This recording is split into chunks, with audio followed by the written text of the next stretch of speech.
Cordial saludo, tutor y compañeros del curso Psicobiología de la Universidad Nacional Abierta y a Distancia.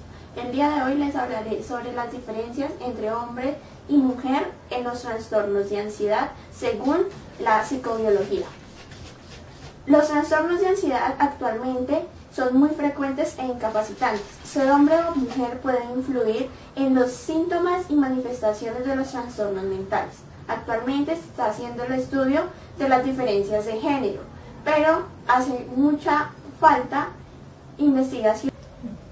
Cada vez hay más pruebas sólidas de que existe una diferencia en la anatomía cerebral, la fisiología y fisiopatología.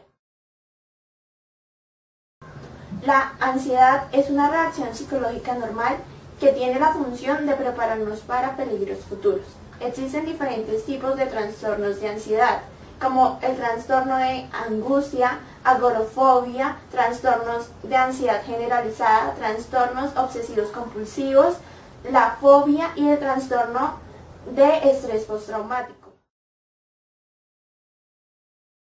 El trastorno de angustia es una alteración psiquiátrica caracterizada por ataques de pánicos repetitivos e inesperados. En las mujeres es más frecuente y tiende a ser mucho mayor que en los hombres. Se caracteriza por síntomas respiratorios, gastrointestinales y sudoración excesiva. La agorafobia es una de las consecuencias del trastorno de angustia. Consiste en el miedo a sufrir ataques de pánico, lo que conlleva al individuo a encerrarse en su hogar, ya que es un espacio donde puede controlar sus estímulos. El trastorno de ansiedad generalizada es una preocupación excesiva e incontrolable sobre múltiples problemas cotidianos. Sus síntomas son la tensión muscular, la fatiga, insomnio, inquietud, entre otros. Suele ser el mismo en hombres y mujeres.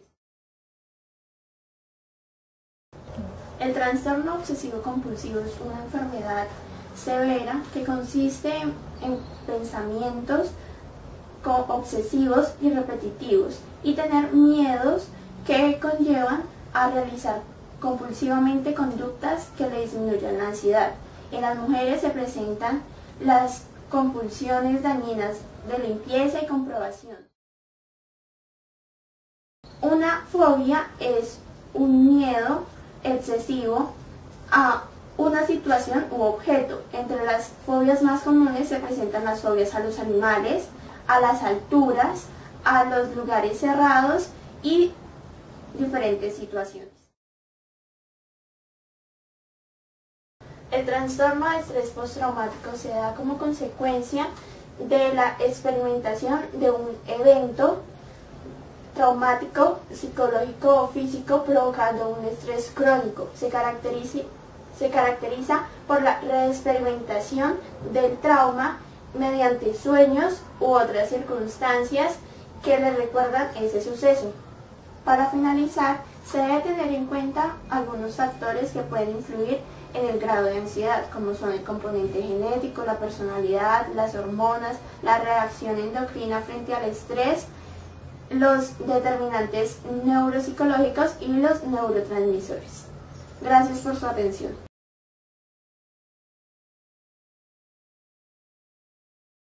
Buenos días. El día de hoy trataremos el tema de la drogodependencia. Por definición, la drogodependencia es la pérdida de control del consumo de una sustancia psicoactiva.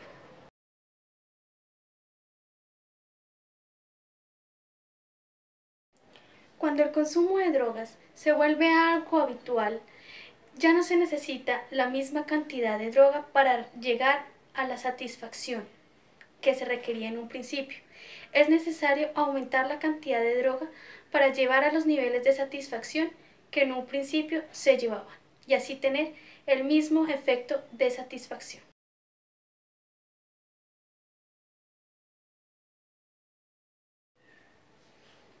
¿Cómo funciona la drogodependencia? La drogodependencia funciona de acuerdo a los mecanismos de satisfacción en la persona que consume.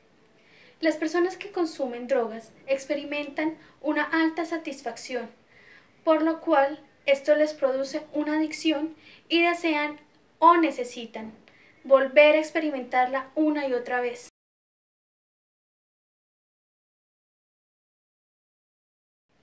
Para que se lleve a cabo la drogodependencia, tienen que existir ciertos condicionantes. A estos condicionantes se les llamarán factores de riesgo.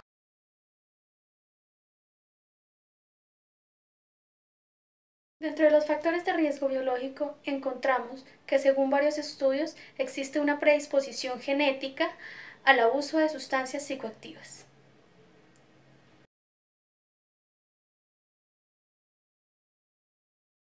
Los factores de riesgo de origen social.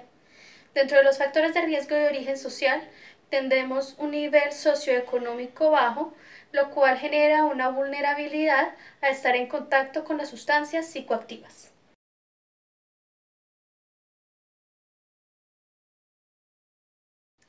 Según el Manual Diagnóstico y Estadístico de los Trastornos Mentales, se afirma que para poder diagnosticarse como tal se tiene que tener en cuenta una serie de criterios, nombrados a continuación. Primero, la tolerancia. 2. El síndrome de abstinencia.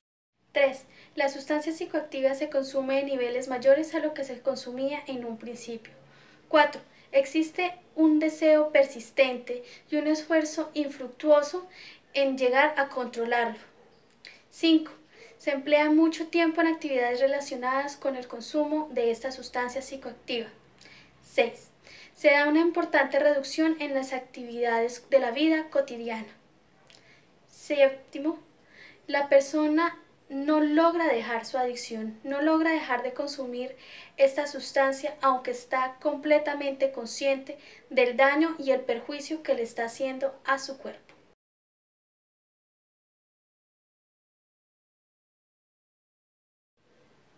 Para el momento de la intervención desde la parte de la psicología se tienen que tener en cuenta ciertos aspectos fundamentales como lo son: 1.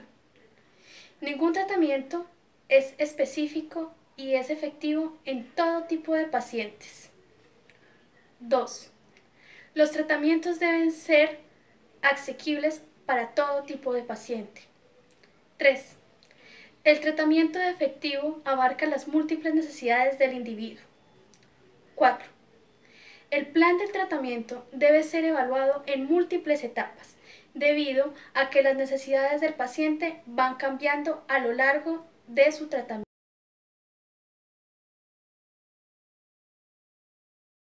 Dentro de la drogodependencia se lleva a cabo un cambio en la calidad de vida, un cambio desfavorable.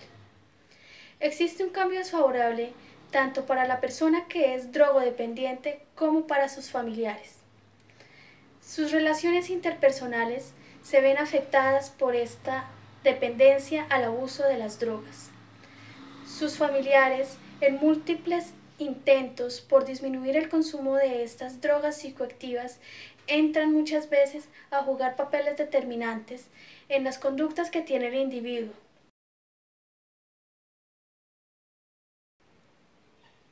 Otro tema que vamos a presentar es el estrés y la depresión.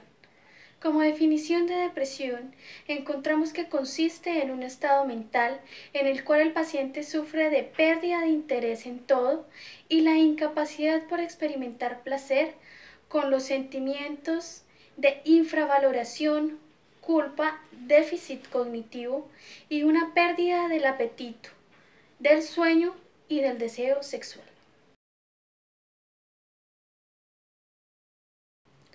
La depresión tiene una serie de características. Las características de la depresión es una importante alteración del humor con episodios que pueden durar desde días hasta varias semanas, incluso meses.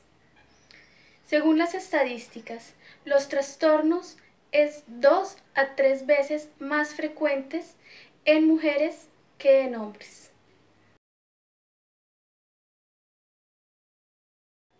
Al igual que en otras patologías, existen ciertos factores de riesgo, los cuales suelen ser eventos estresantes, anormalidades endocrinas, cáncer, alteraciones del sistema inmune, además de una expresión anormal del número de genes involucrados en la respuesta al estrés, al aprendizaje y a la memoria.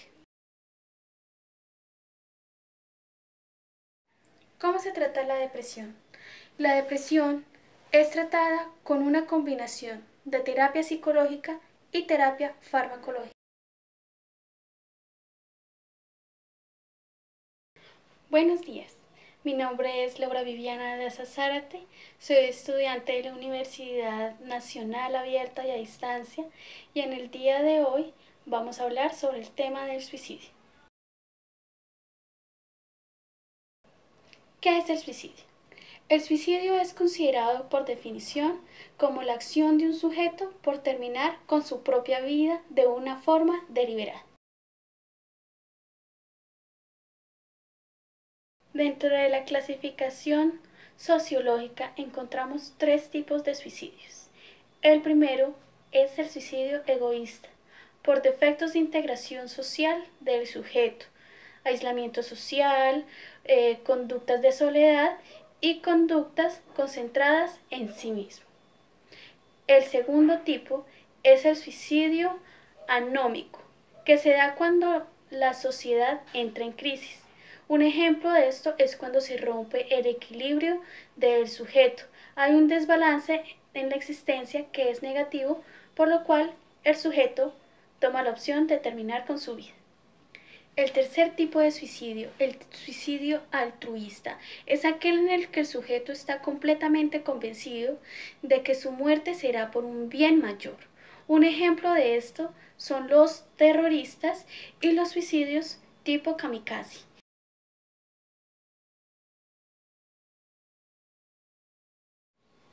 Desde el punto de vista psiquiátrico, los suicidios son cometidos tanto por personas normales como por personas que sufren de alguna enfermedad mental, siendo estos últimos los más frecuentes, representando un 80% de la estadística de personas con suicidios o personas suicidas.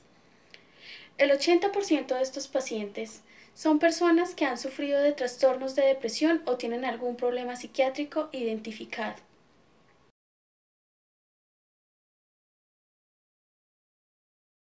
Algo que se tiene que tener muy en cuenta cuando hablamos del suicidio son las tendencias suicidas.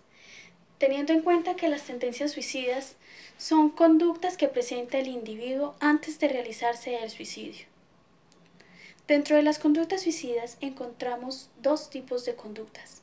Una la conducta activa y otra la conducta pasiva. Siendo la conducta activa una conducta directa encaminada a la parte de la autodestrucción de forma tentativa. Consiste en las automutilaciones, por ejemplo. Y la segunda, la conducta pasiva, incluye en todas aquellas conductas de forma indirecta que pueden llevar a darnos cuenta de que la persona tiene una conducta suicida. Un ejemplo de estos son las conductas de riesgo y la falta de cuidado cuando son enfermos graves.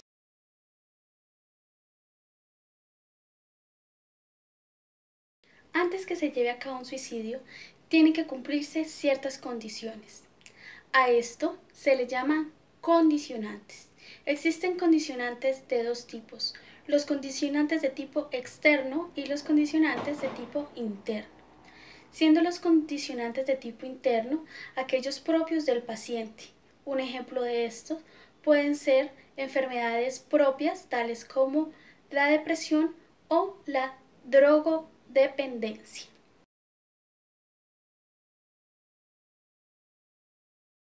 Dentro de los condicionantes externos encontramos aquellos que son llevados por condiciones adversas y se subdividen en tres. El primero, el suicidio por balance. El sujeto hace un balance negativo de su existencia. Un ejemplo de esto puede ser una ruina económica, por la cual el sujeto toma la decisión de terminar con su vida.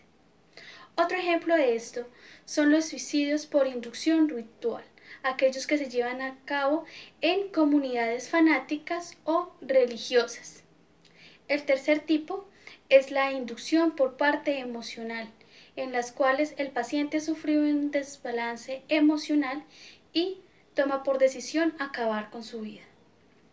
Para ser más claros, un ejemplo de estos son aquellas de una ruptura con la pareja.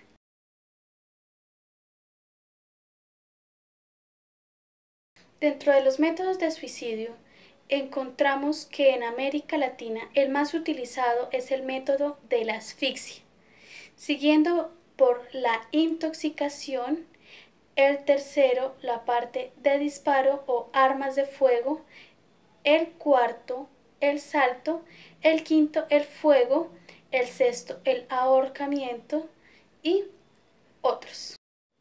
Espero este video haya sido de su utilidad y presente a ustedes aspectos que no conocían acerca del suicidio. Que tengan un excelente día. Hasta luego. Les habló Laura Viviana Daza Zárate, estudiante de Psicología de la Universidad Nacional Abierta y a Distancia. Buen día.